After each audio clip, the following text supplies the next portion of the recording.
Olá pessoal, muito se tem falado nos últimos dias sobre o aborto e nós podemos aproveitar a finalidade deste canal para discutirmos um pouco sobre o assunto à luz da doutrina espírita e também visitarmos alguns temas que permeiam essa discussão.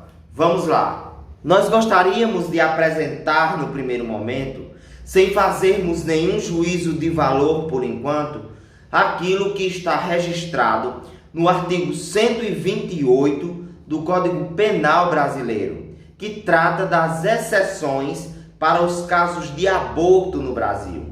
Em seu inciso primeiro, nós vamos observar a interrupção da gestação para salvaguardar a vida da mãe.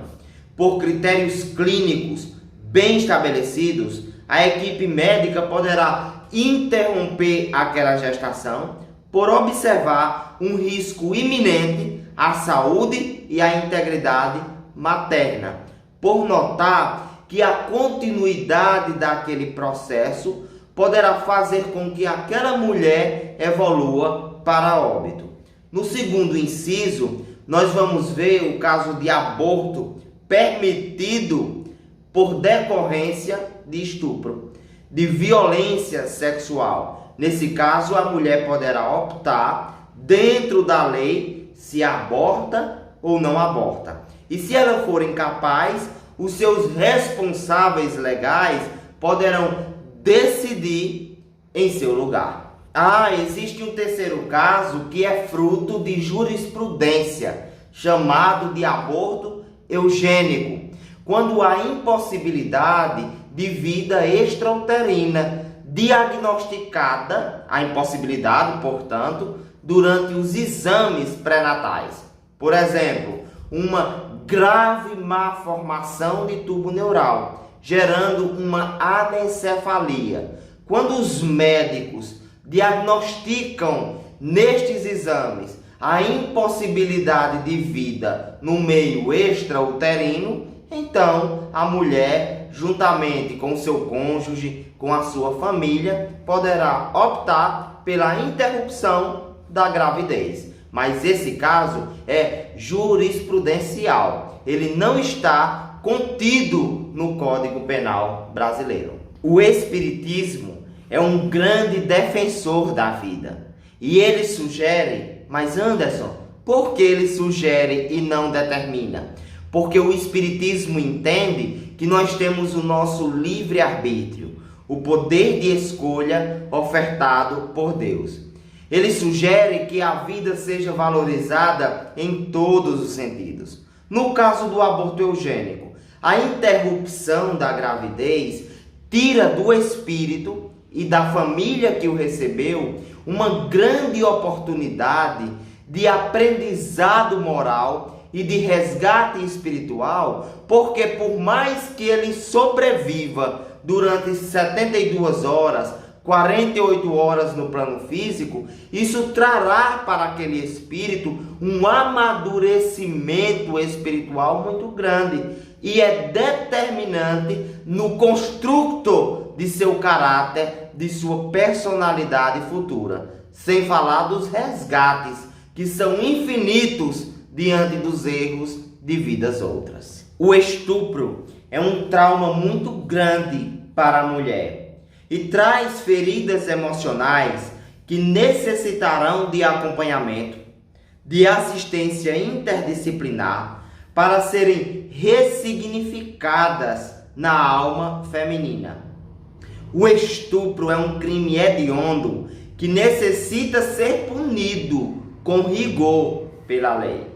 Mas do mesmo modo que essas feridas podem ser ressignificadas, a gestação em si também poderá ser objeto de ressignificação, pois atende às leis da causalidade. Ela não é por acaso. Se aquela mulher observar que não tem condições psicológicas para criar o seu filho, criar a sua filha, ela pode optar pela adoção legal, delegando a outrem o compromisso pela continuidade da vida. Nós não podemos conceber, do mesmo modo que não podemos conceber o estupro na nossa sociedade atual, pagarmos o mal com o mal, interrompendo uma vida que nada teve a ver com este crime. Nós devemos sim pagarmos o mal com o bem. E no caso do aborto para salvaguardar a vida da mãe? Bom, nós vemos esse ponto com bastante razoabilidade, pois a mãe já está em plena formação, inserida em um contexto cultural, familiar e social que necessita também de proteção.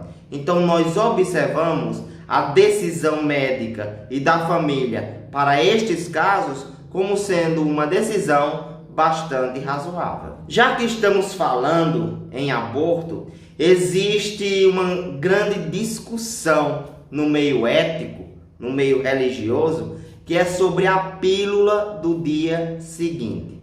E aí, ela pode ser considerada abortiva ou não abortiva? Eu trago para a nossa discussão uma referência muito importante no meio espírita, que é da doutora Marlene Nobre, que gerenciou durante muito tempo o movimento espírita, mais especificamente na Associação Médico Espírita aqui no Brasil. A pílula do dia seguinte, ela age por 3 mecanismos. Primeiro, impedindo a ovulação. Em tese, não seria abortiva nesse caso, porque, segundo o Livro dos Espíritos, a vida ela começa a partir da concepção, ou seja, da junção do gameta masculino com o gameta feminino. No caso da ovulação isolada, ainda não houve essa junção.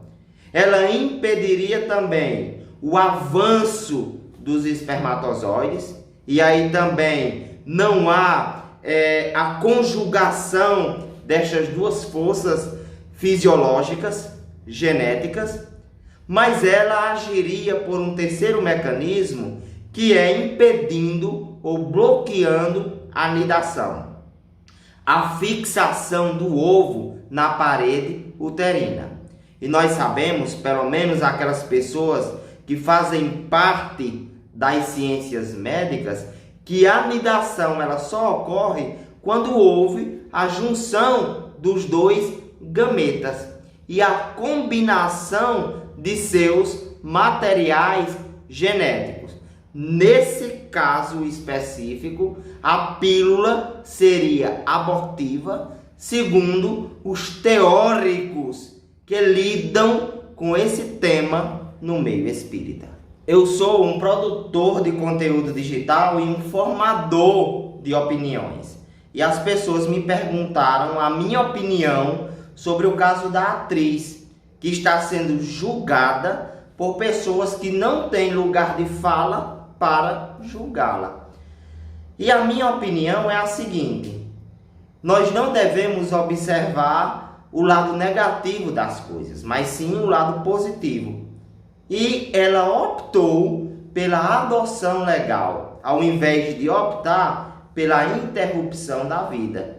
E isso, em certo ponto de vista, é muito louvável da parte dela. Outra coisa, ela tinha sim garantido por lei todo o sigilo para o caso, e esse sigilo foi quebrado. Falar sobre aborto é sempre muito complicado, porque fere as suscetibilidades alheias. Só me vem à mente a história de Maria e de Jesus. Se Maria tivesse interrompido aquela gestação, quem nós teríamos como salvador da humanidade?